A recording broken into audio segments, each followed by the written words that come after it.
think that after all this time I'd know what I was doing. But I don't. I think we're live. Yay! 3, 4, yeah, it's... Is it? Yeah. Apparently not. Oh. Is anyone there? Hello, is anyone there? Can you see us? We don't know if anyone's there. Yay! This is us. Yes. Anyway, let me come close to you. Yes, alright, So, people. I don't actually think that anyone's there. it's okay. We can just sit and have a beer. That's true. Let's talk about that. Ah! Hagen Schiller. Hey, Am I Hagen. saying your name right? You think I'm saying his name right because he can't. Of course you are. die, obviously. Hagen as in Hagen Dazs. Dazs. Schiller as in Schiller. Schiller. Hey Hagen, it's just you and I. It's the three of us. It's like sitting in the pub having a little chat. So, welcome Hagen. It is, for us, let me just give you set the scene as it may be. It is 5 o'clock? Yeah, well, I don't know what time it is. Hang on, let me look at the clock. Is the clock right for the first time? It is 5 o'clock in the afternoon. Tell us where are you? Tell us whereabouts in the world you are and what you're doing. We are sat in a boatyard in southern Spain. Yes. It is, yeah, it's kind of, we had a nice day actually. We had a lazy Sunday. We had a lovely Sunday, actually. Ah, Wade is here. Hello from Georgia. Hello, Wade. Hope you're well. Yeah, we're just saying that it's a lovely Sunday afternoon here in southern Spain. And there was a bit of confusion over the time that this was going to take place. No, it wasn't. Just the clocks, as you know. No, the but clocks. there was because Hagen's in Germany. Frankfurt. I like So Frankfurt. is Germany in the same time zone? So is Yeah, it it's 5? one- yeah, Yeah, 1 so hour. it's 5 o'clock in Germany as well. So, Yeah, because we had end of daylight saving time today, but we didn't realise that until like last night when Nick was on the phone to his mother and she was like, "I think that the clocks go back or forward or something." back, fall back, spring forward. Yes, and we were like, "Really?" Well, she'd not told us that, but I don't think we ever would have known. I would have known. How would you know? I've just got an internal clock like a hedgehog. No, you don't. At some point, we've been like, "Hang on, the time on our phone actually matches the time on the wall for once." No, I did know the clock's going back. Oh, okay. Promise you. I did. You turn up for our flight next week and like, sorry, the flight took off. Anyway, so we have 4 of us now. Yes. So 4 is a good number for a pub table. Yeah, it is. So so this is us. As you know, the reason we do these kind of patron only chats is because literally we've got another kind of riff-raff chat in an hour, and it just goes mental. There's like 200 people trying to ask questions. So this is a kind of thing that if you have questions you want to ask and you think, you know what, I want to get these all out the way, we can spend time to kind of answer them in more detail, because a lot of the questions people are like, oh, what's your favourite beer? You know, do you like cats or dogs? But like, if you have questions like, actually, I watched that in one of your videos and I was interested to see how that worked, I can then sit and kind of give you all the answers you want, or we can give you the answers you want. And hello to John. We are now Hello, 5. John. So we have John, Hagen, and Wade. So that's pretty cool. And John, where are you in the world? Tell us where you are. And also tell me if I got the time right on You definitely don't know. Patreon. No, I didn't. On Patreon, I wrote down all the times that people could expect to tune in, and I'm pretty sure that they were It's all wrong. fine. Anyway, look, we've got 6 people watching. 3 are silent. We have 3 silent people. Oh, really? Yeah, apparently there's 6 watching. So reveal yourselves. the other Yeah. 3. Yeah. So let me just tell you. So for those of you who may have missed the start, we pulled out of the water on Wednesday. We were meant to be pulled out on Friday, and basically turned up at the boatyard and they're like, "Do you want to pull out today?" And we're like, "No." And then we turned up on Tuesday, and anyway, they pulled us out very, very, very rapidly, like literally.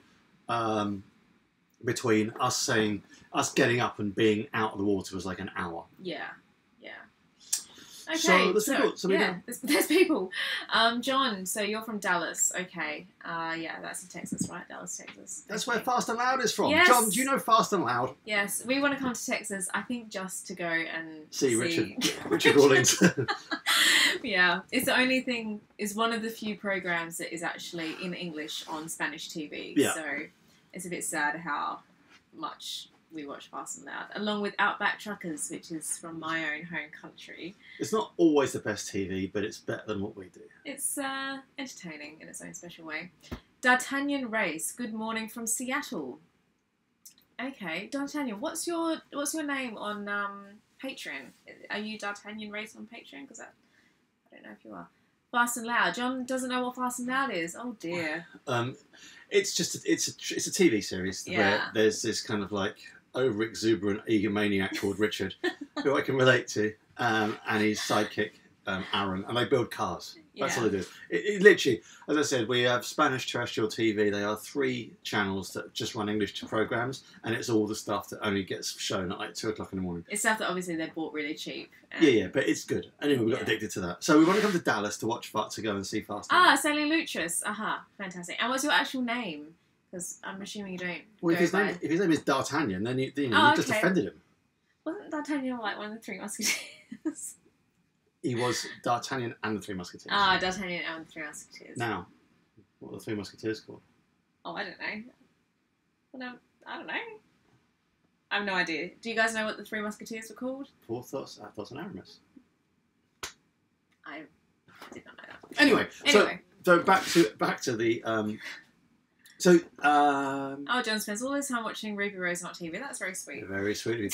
So anyway, we got hauled out on Wednesday, and since then apart from today, we've just literally there's so many jobs to do on this boat. Literally, we hauled her out.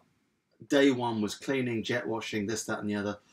Then we kind of had to do some work on one of our rudders. There's a little crack in the rudder. We grounded the boat in, where was it, Lyme Regis? Yeah, in Dorset, in the UK. Deliberately grounded back in 2000. We dried her out. We dried her out, and we got into this harbour, and they said, look, the weather's coming in. You can't stay on the pontoons. You've got to come in and go into the kind of fishing dock. Harbour. Mm. So anyway, we ended up having to dry out in this fishing harbour. But as the boat landed on the sand, the rudder there was a chain buried in the dock wall. So we landed on a chain, and we chipped probably about the size of a dime out of the corner of the rudder, but it let water in, so we've had to fix that. And we've been fixing it for a while, but now we have just kind of literally, I phoned Southerly and said, look, what do I do about this? And I just said, drill loads of holes in the rudder, let all the water out, flush it through water, and then re-epoxy it. So that's what we've been doing. So that's been a bit of a chore. Today we did the job that scares me probably the most when we're out of the water, which is starting the engine up and running the engine. I was scared until I realised that we couldn't go anywhere because we're not in water. So when you really are showing your... No, but I didn't really think it through, and then suddenly Nick was like, babe, come up here, you need to start the engine, and I was like, wait, what? And so I started the engine, and then he's like, okay, put it into neutral, but hang on, you can't leave me at this very important time. I don't know how to explain anything to do with the engine. Come back. He's literally just gone into the cockpit. What are you doing? Oh, he just remembered that the keys are still in the engine. Babe, you can't leave me when I'm, like, talking about the engine, because literally engine is the only word I know in the entire sentence when we're discussing engines. I was worried, I was about to say, when you asked me to put the engine into neutral, but put it under... You put it out, take it out of gear, babe. It's like a car. You run it out of gear. But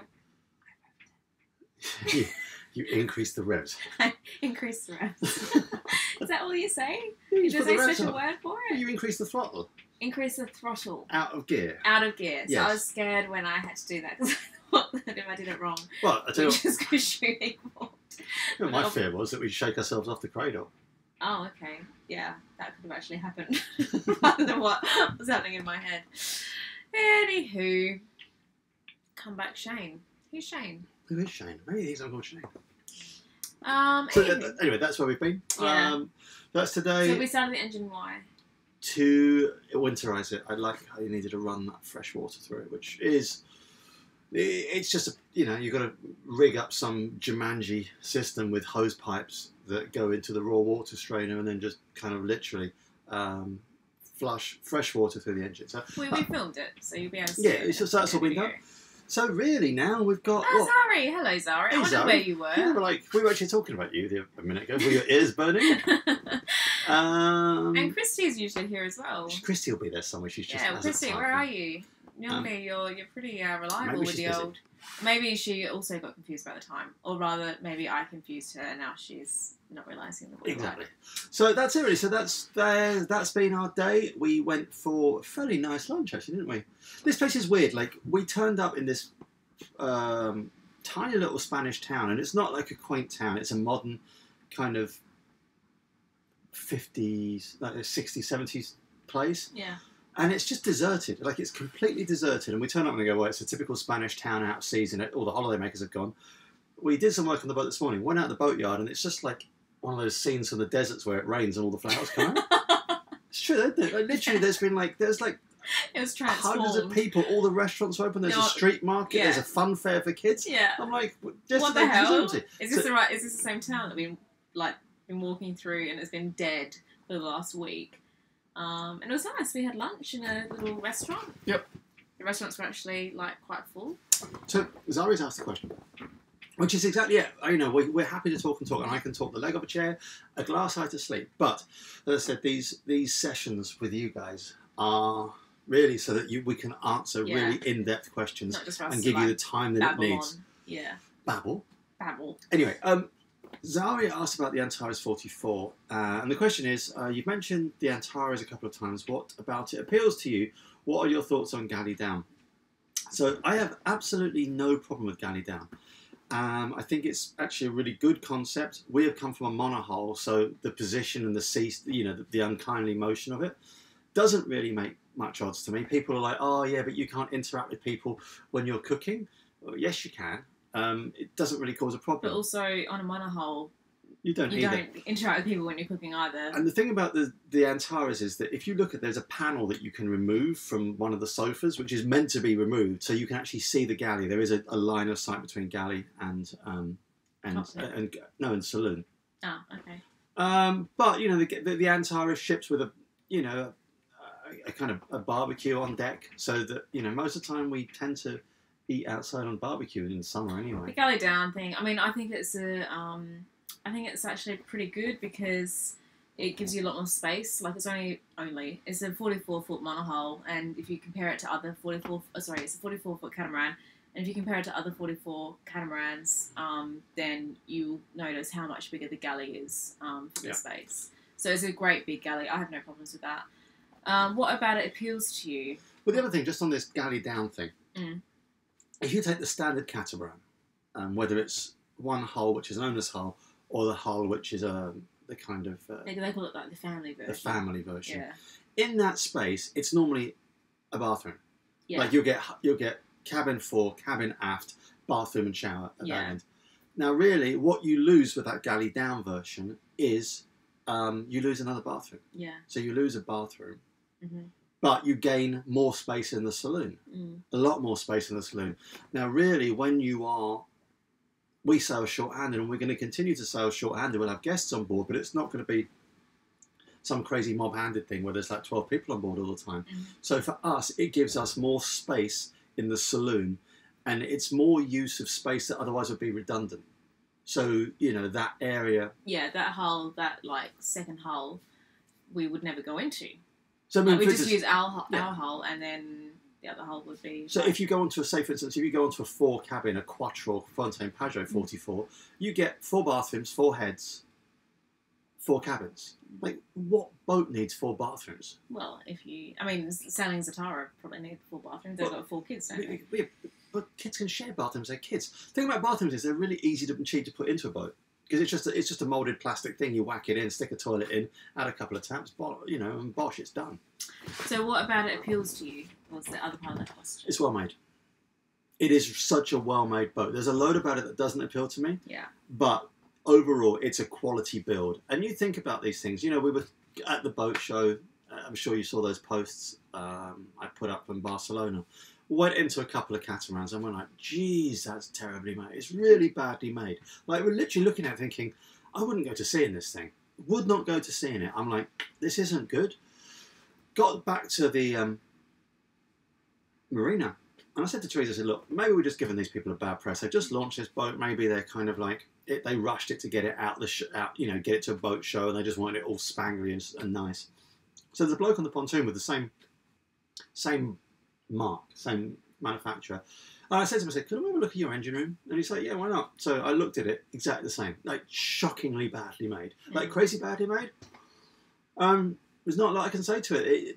It seems like a really, really petty cost-cutting method. It wouldn't have cost probably $100 more to do it properly. Yeah. Anyway. Yeah. If you've got any other questions about the Antares in particular, Zari, then you can certainly shoot them our way because, yeah, we've done a lot of research on They're pretty them, nice. so They are pretty nice. And, you know, everyone's like, oh, it's a slow, big catamaran. It's slow and it's big. This is just my take on it, really. If you live on board, and as we have done for 4 years, you do, after a period of time, want certain luxuries. You want kind of, you know, you want a washing machine. You want, you know, TVs and things. And you can't put that stuff into a fast, nippy little kind of like Outremer, not without going really, really big. I talked to Outremer before at a boat show and they said, look, really, you kind of, I said, oh, what about the Outremer 45, because that's the one that SLV have got. And they're like, oh, it's brilliant. I said, well, how much can I laden this down with? Because catamarans are really, really sensitive to loading. So, because, you know, for those of you who don't know, apologies, obviously if you look at a monohull, it sits in the water. And the catamaran sits on the water. So they are super sensitive to how much you load them. Anyway, the chap, Matthias, he's really nice. He's the kind of bloke chap you see working for Outremer on the videos with Le Vagabond. He's like, oh, 500 kilos. I'm like, 500 kilos? I said, that's nothing. I said, you know, a generator is going to cost, I looked these up. The smallest generator you can get is 100 kilos. Then you've got to put a water maker in and an extra water tank, and then you want to put a washing machine in. You've got 200 and 250 kilos in there anyway, and I'm not sure whether that 500 kilo figure includes fuel and water.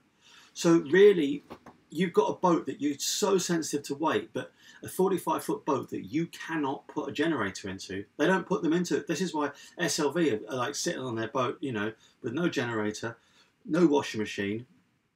The thing will do 15 knots. Would I want to do 15 knots in that thing? Of course not, because it's just bloody uncomfortable. You know, going across an ocean at 15 knots where you're getting slammed and banged and God knows what. Not for me. I'd rather just get there slower. For the cost of that boat, really, you could just fly first class everywhere and get the boat shipped to you. Be done with. Hungry. Where's your drink? Okay. John's asked a question. John's question is, as you two may remember, I've just leaned forward to read this.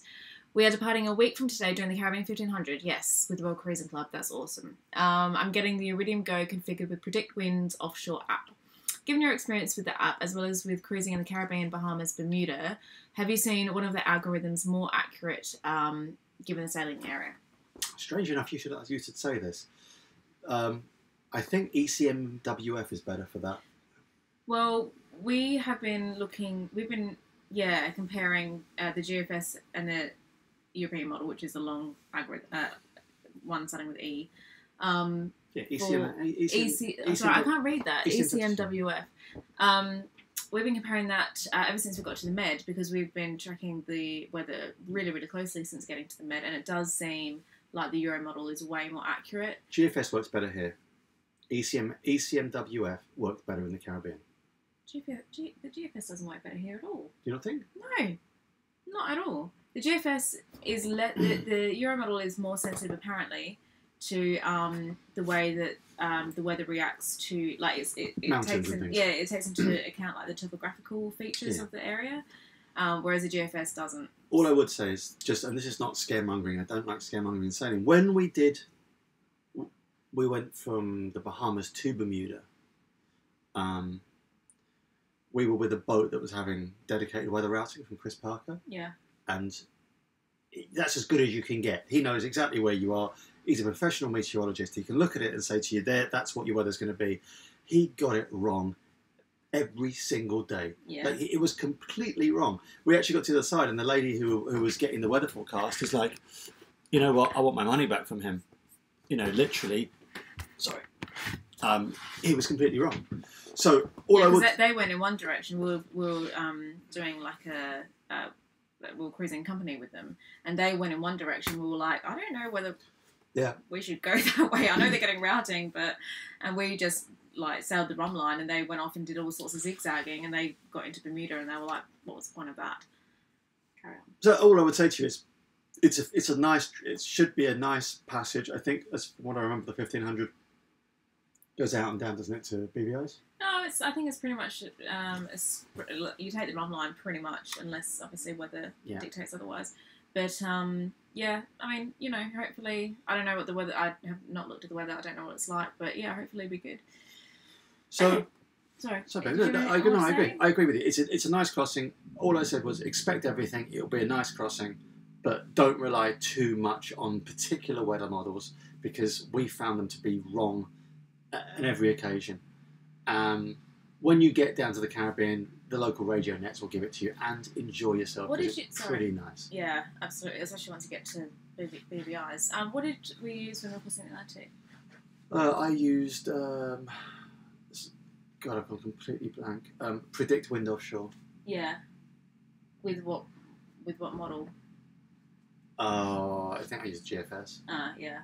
Yeah, I know it's GFS because that's the tagline I have to put into my email to the satellite providers. Yeah. Yeah, it's GFS, and it was about fine.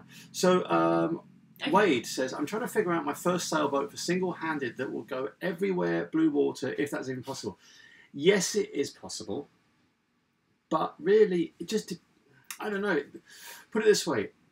It's kind of such an open-ended question. I will kind of break it down into things that I would consider. Firstly, if it's just you, are you going to have guests? I would suggest that really the problem that you've got, go anywhere. Go anywhere could mean high-latitude Arctic sailing. Go anywhere could mean sailing the Southern Ocean. Go anywhere could mean kind of just spending the time in the tropics. There are different boats for that. It doesn't matter whether you're short-handed. It doesn't matter what your budget is. You know, if you said to me, look, I'm going with 3 other people, these are my family, my wife, kids, God knows what, and I've got an infinite budget. You know, it doesn't matter what you tell me, I've got a budget for it. There is still no boat that will do everything. There are some boats that are far better suited to high latitude sailing than the tropics. For instance, you know, if you want to go to, you know, the Northwest Passage and you've got as much money as you could possibly want, you want a sailboat, go and buy yourself a Rassie. Halberg Rassie. You're not going to beat that as a monohull. Damn thing is amazing. It's built. You probably want an aluminium or a steel boat. Oh yeah, or a Garcia or a Boreal.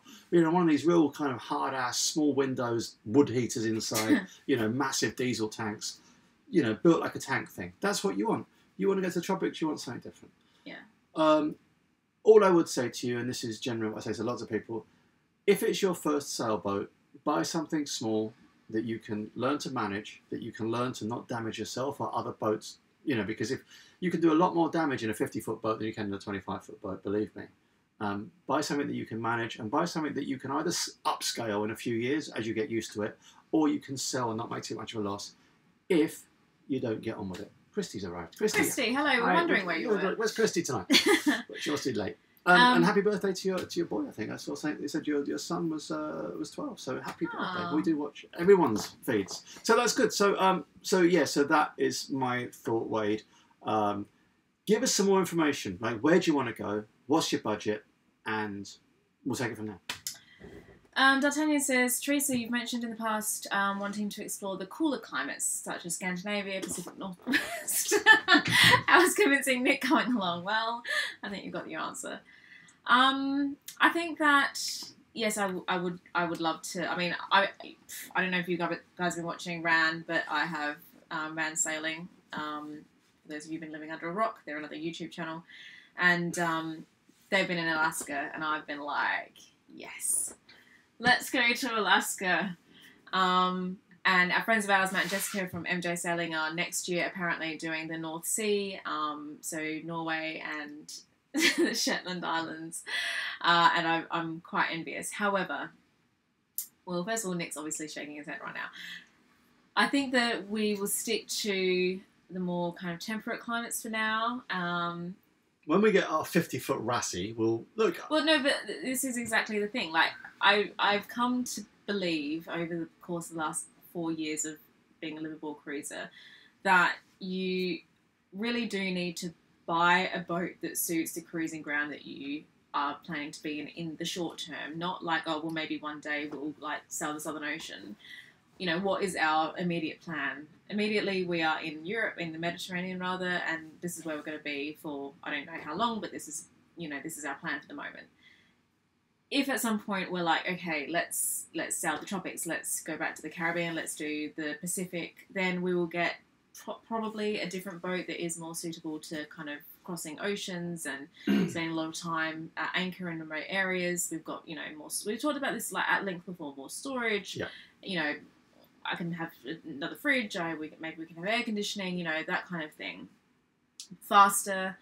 But if we were to sail cooler climates, I would want a different boat for that again. I'd want probably like an aluminium or a steel hulled boat, you know, with a pilot house and a heater downstairs. Well, that's what you want. You do want. Look, that's exactly it. You want a pilot house boat. I mean, look, the thing about sailing is you're still exposed cockpit. You know, exposed cockpit is. You think about that as a concept, you're still like, well, that's just nuts.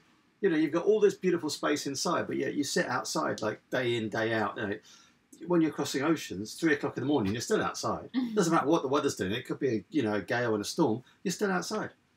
You know, exposed to all the elements, and doubly so if you've got a bloody catamaran with, you know, you're out on steering. Yeah, you've got these. And that's the thing, you see, the way that we've worked. You know, we try and kind of run an autopilot or self-steer and come inside, but the entire boat is not set up to be. It's meant to be steered from outside. Yeah, you can't do it from inside. So realistically speaking, if it's minus 30 degrees Celsius, you know, I wouldn't take you anywhere that was minus 30 degrees Celsius. Get me under 10 degrees Celsius and start kicking off there. So yeah, as you can see, the short answer to that is still working on it.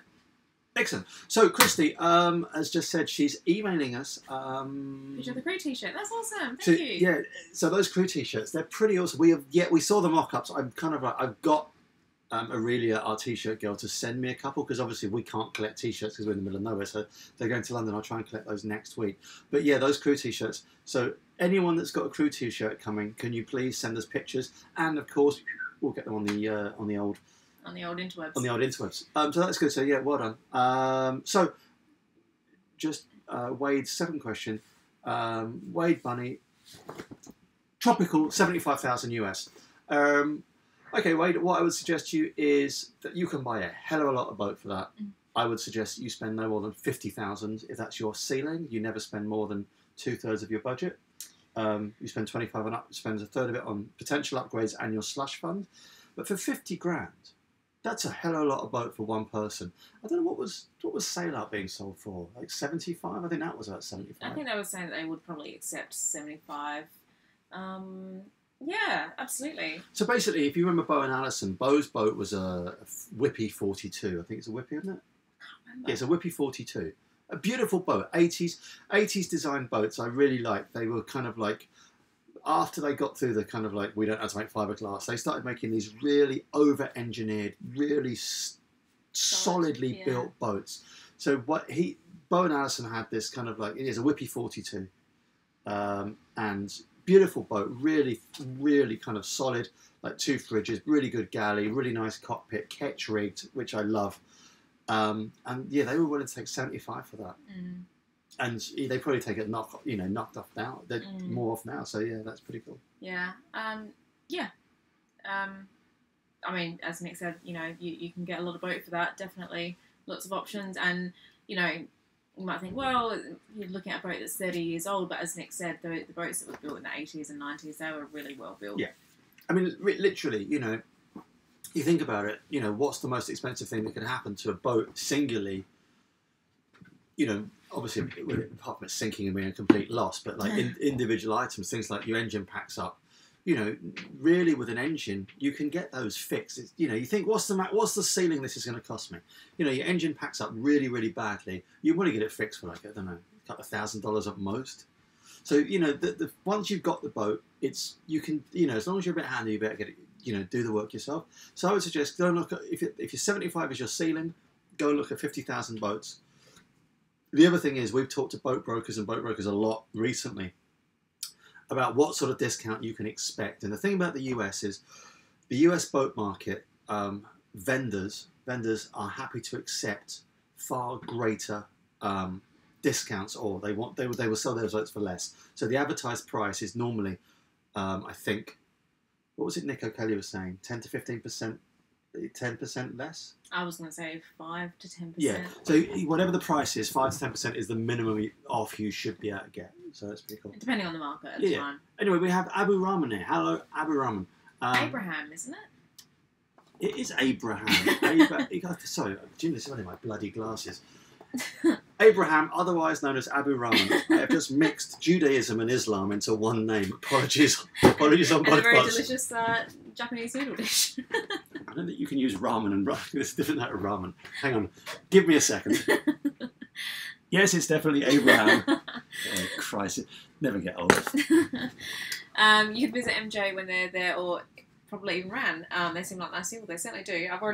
You've been guessing with Jessica all day. Yeah, I've already informed Jessica that I may well impose myself on her next year. However, it is, of course, going to be at a time of year when Nick and I are doing lots of exciting sailing, so possibly not, because we will be in the Med next year, and we've got lots of very exciting plans. We do have lots of exciting plans. Yeah, for those of you who missed the introduction, we pulled the boat out 5 days ago. We have spent 4 days working on it. The more time I spend working on this boat, the more I realise how much I love this boat. She's like super comfy, and getting all the work done on the hull. Literally, when we pulled her out, we're like, okay, this is why she's only doing 4.5 knots. Yeah. Yeah. So that's that. She's all been cleaned. I think there's a question from Christy there. Teresa, are you from the same area in Australia as Elena from SLV? I don't know where Elena's from. I'm from Adelaide. Riley's South Australia. Yeah, Riley's from Port Lincoln. Port Lincoln, which is in the same state. So yeah, potentially. I don't know where Elena is at the moment. Why? Yeah, why? Tell us why. Okay, yeah. As we've said, how many people are watching us now? Let's have a 105. 9. Very good. So yes, as we said at the top of this segment, if you guys have any questions for us, and please send them our way. So right now, type them out and let us know, so that we can answer them. Because in the kind of the usual live chat where we open it up to everyone, then where are we going? I'm gonna get my watch so I can see what time it is, because we have to go in a bit. Yeah. So that we can do. Then we aren't always able to see all the questions, and even the ones that we do see, like sometimes you get a 2-sentence response, but sometimes Nick gets into the full flow of things and talks for like a full 20 minutes about one. Sometimes exciting subject, sometimes quite a dry subject. How very dare you? Anyway, so listen, so if you have questions, you're like, actually, I really want to know the answer to that, just let us know. And this is what these things, rather than the kind of like the circus that's going to occur in about 25 minutes. A question, interested to know, okay, Elena from SLV. And, we watched their thing on cruise ships. That still is a head scratcher for me. Yeah. I have no idea why they put that out. I don't think it's done them any good. And Teresa and I are in disagreement on this point. I don't think it's done any of us any good, as in the YouTube sailing thing. I think it's done us, it's made us all look bad. So I'm not particularly happy. That's it. Anyway, there's a question for you all. 16. How many sailing YouTube channels do you think there are? I counted them yesterday because I'm a nerd. And while you think about that, we'll answer Zara's question, which is, you live in a small space. Yes, we certainly do. What do you do when you fall out? I'm guessing you do bicker. Do you take a walk, or do you discover land by yourself? Nick? Well, actually, we met some fans, followers last week. Yeah, they took us out for lunch, and they lovely people. They're friends now. Yeah, as you all are. But anyway, I think that was a question that she asked you. Yeah, she did. But I'm interested to hear what you have to say. Don't be shy. Well, I'm actually not. I'm not going to stick to the script. The script. You do bicker more when you are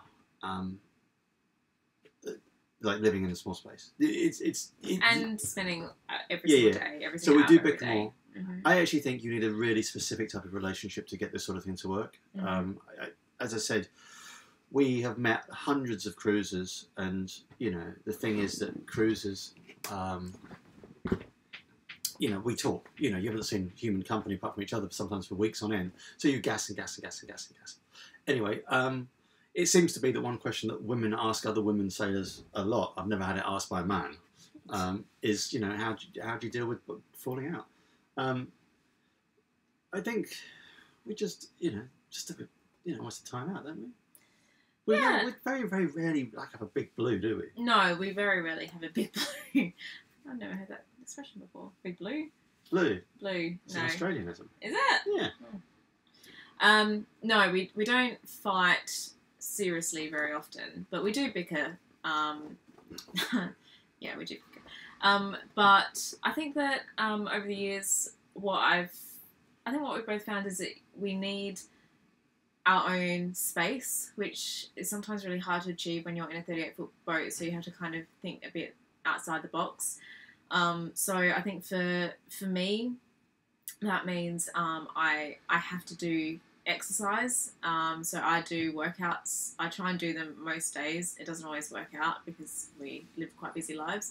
If we're like sailing, for example, I can't really do a workout, but I try and do a workout most days.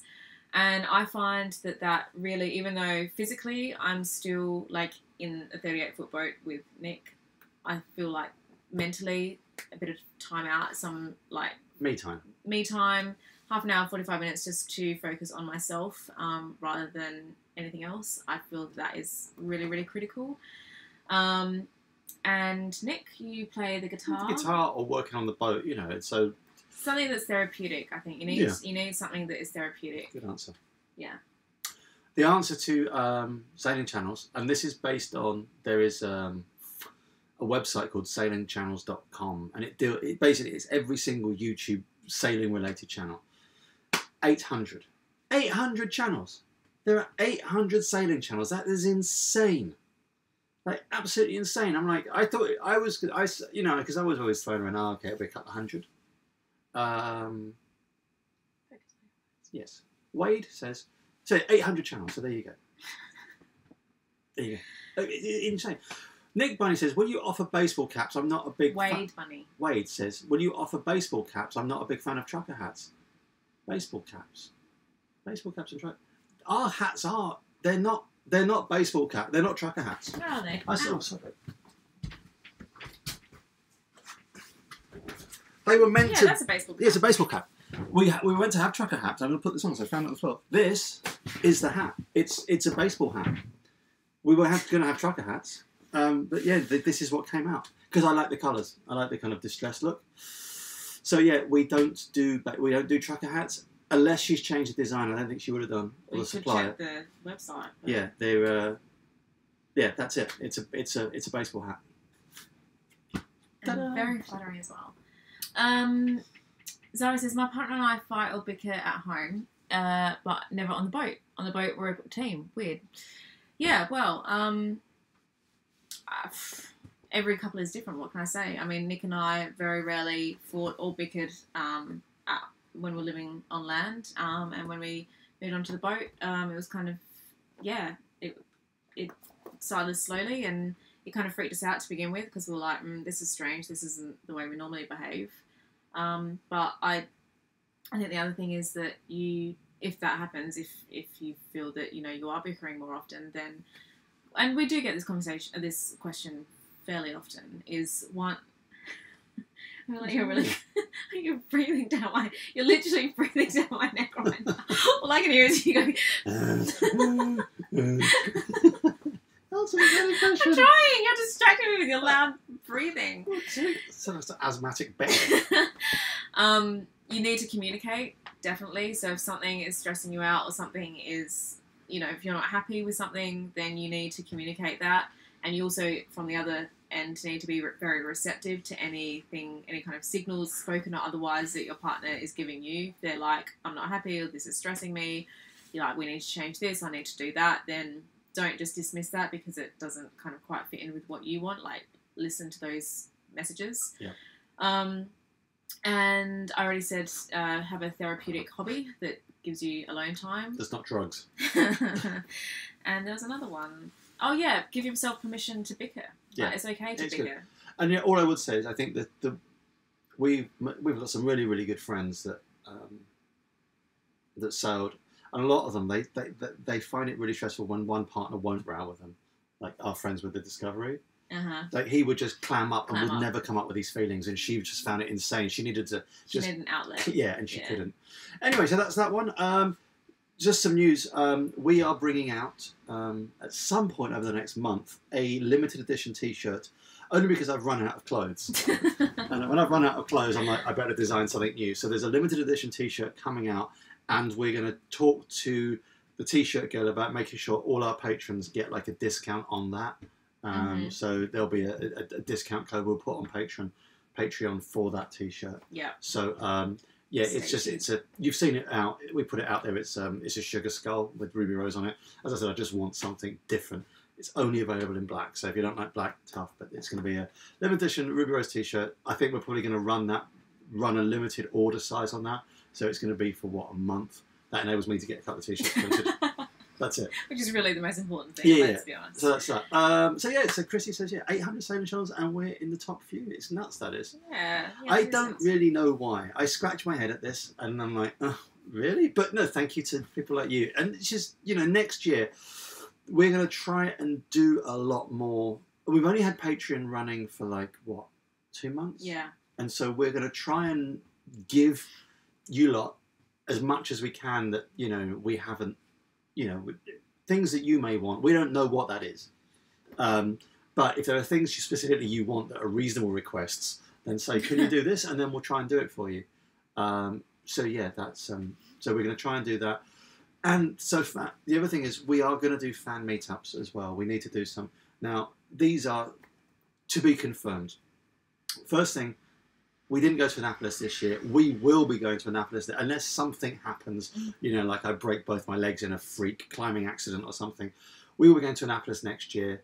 And I think we're going to combine that with, traveling around the East Coast a little bit to meet some friends. But what we are going to do, I think, we have talked about this and subject to getting a dig in ribs from Teresa, but I think we're going to do a patrons dinner, a patrons only dinner before the Annapolis boat show or around then, so we can get to meet, because the meetup, like the last time we did a meetup, which was at Annapolis, we had 18,000 followers last time. I don't know. And we had 80 people turn up to that meetup.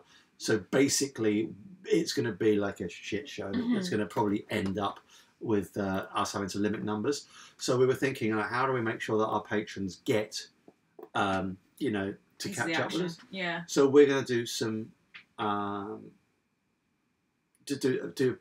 patron only meals. And I think that if there's a massive uptake on that, like it's too big, I think we'll do 2 patron only meals. I think that what I want to do is try and limit the sizes to less than 10 people. No, that could be. Because, and realistically speaking, if you've got boyfriend, girlfriend, that's obviously that's your +1. We're never going to turn and say, actually, it's only you that's a patron. Your patrons as families or as couples. So we will try and facilitate, where possible, getting to meet you all like on a kind of like more intimate basis. Intimate, is that the right word? Yeah. Okay, yes, on a more intimate basis. So that's what we're going to try and do for Annapolis. We're also going to try and do, and we've talked about this before, hopefully we're going to be in the Mediterranean next year. So if any of you are like, we may try and get like a Ruby Rose meetup somewhere, or like spend some time with us. We can't have you staying on the boat because it's so small, but we know that La Vagabond have done this sort of thing before,